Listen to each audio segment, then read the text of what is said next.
What happens when the narcissist will not let you go? How do you starve them? How do you get them to stop? That's what I'm going to tell you. By the end of this video, you will know how to do that. So stay tuned.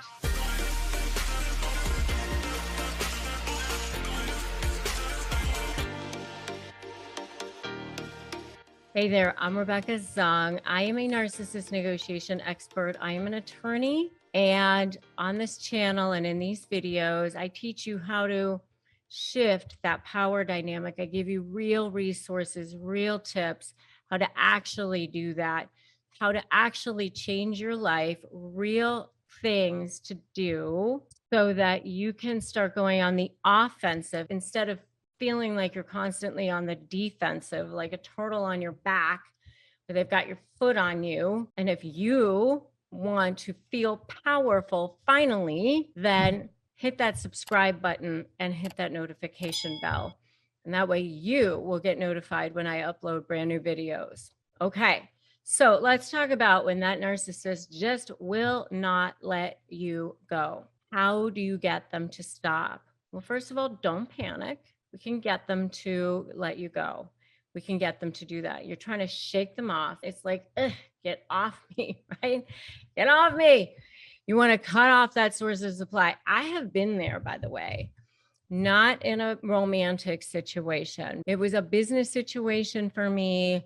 And I mean, once they've attached themselves to that source, that host, they're like a parasite or a leech, and they've got themselves a good source of supply there. They do not want to let it go. And I had that situation myself, and it was very, very difficult to, shake that. I had to do it, and I got it done, and you can get it done too. But you basically have to let the narcissist know that there ain't no more source over here. You got to go get it somewhere else. Supply is their lifeblood. It's their food. It's their oxygen. Remember, they didn't attach themselves to you because you had so little value, even though they've been devaluing you for so long. That's like the great big wool that they've been pulling over your eyes all this time. Really, they attached themselves to you because you were a great source of supply to them. They don't want to let that go so easily. They really need all the forms of supply that they can potentially keep their hands on. So they're not going to let it go very easily. So really what you're trying to do here is let them know that there's nothing here for you anymore. This cupboard is bare. You're going to have to go find it somewhere else.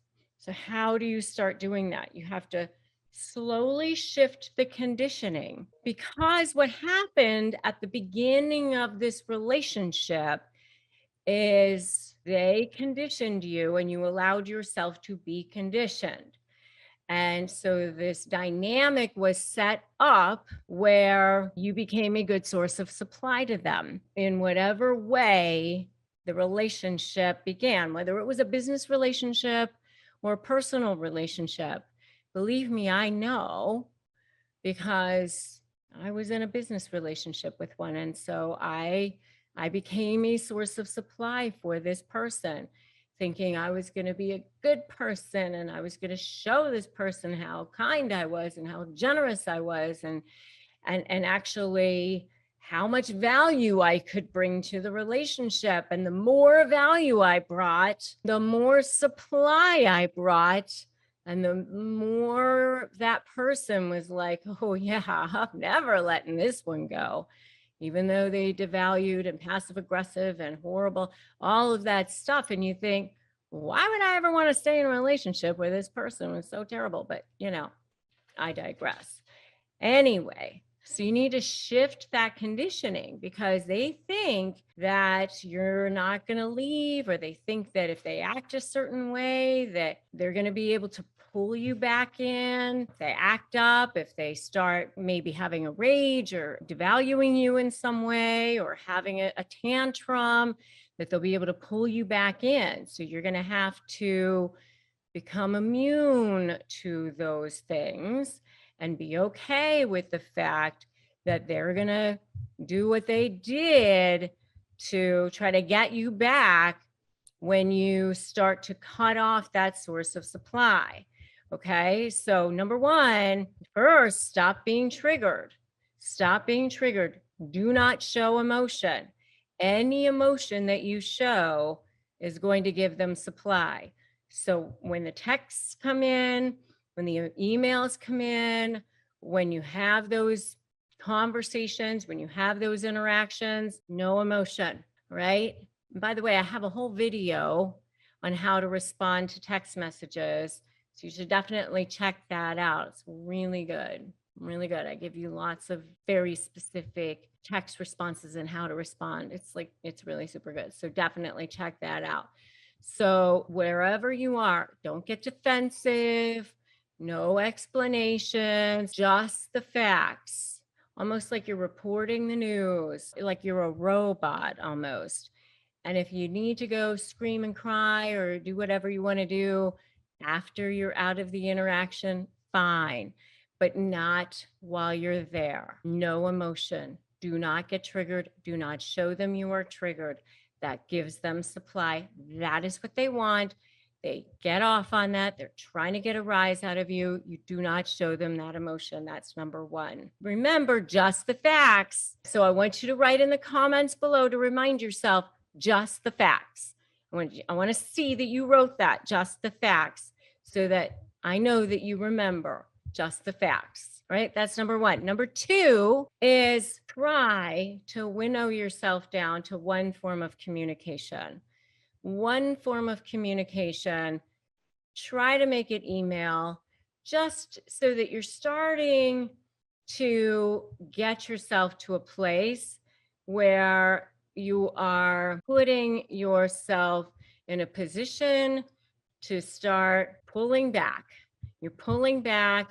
You're starting to get this person out of your life. You want to get to a point where you're no longer in each other's lives at all. You can wipe this person from the CPU of your life, where like they never existed at all, if possible. I know if you have children together, it's difficult. But if you can get down to one form of communication, email is best, because those are the best for potential trial exhibits. If you do have potential court, email is best. But one line of communication would be really the best. One form. That's second. And third is firm boundaries. Really, really firm boundaries. Cut off looking at their social media. Maybe if you have to meet with them, have a specific agenda. I'm going to meet with you for 30 minutes and this is going to be the conversation we're going to have. That's it. Nothing more. I got to be out of here. We're going to talk about this topic. That's it. I'm out of here. Very, very specific. Keep the boundaries firm so that you can keep your mental health strong. Stay away from the toxic fumes. So that's third. And really, really be super vigilant about it, because this is how you are going to start starving them of this narcissistic supply. They need to have the supply. They need to have this stuff that's going to feed their ego. So if they're not going to get it from you, they will go find it from somewhere else. That's fine. Let them go find it from somewhere else. Let them know that this is no longer the place, that this store is closed, that this factory is closed, that this is no longer the place that they can get it. So they'll slither down the road and they'll go find it somewhere else. Okay. So that is what you do when the narcissist will not let you go. That is how you cut off that source of supply. Do not panic, because that triggers them. And that's where you start to see the little DMs start popping up into your little inbox. They start to realize, oh, there's still something there. You don't want that. Okay. You want to be firm. So no emotions, one line of communication, firm boundaries. Got it? If you are negotiating with them, Definitely start with my free Crush My Negotiation prep worksheet, winmynegotiation.com. It's a free ebook, 15 pages, totally free.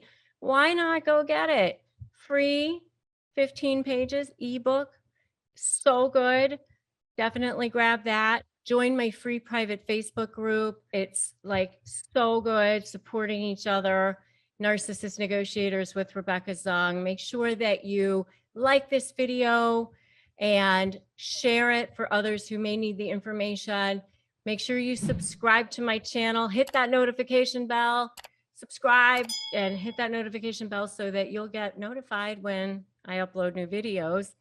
And remember, today is always a great day to start negotiating your best life. I'm Rebecca Zung. I am so glad that you're here, and I will definitely see you in the next video.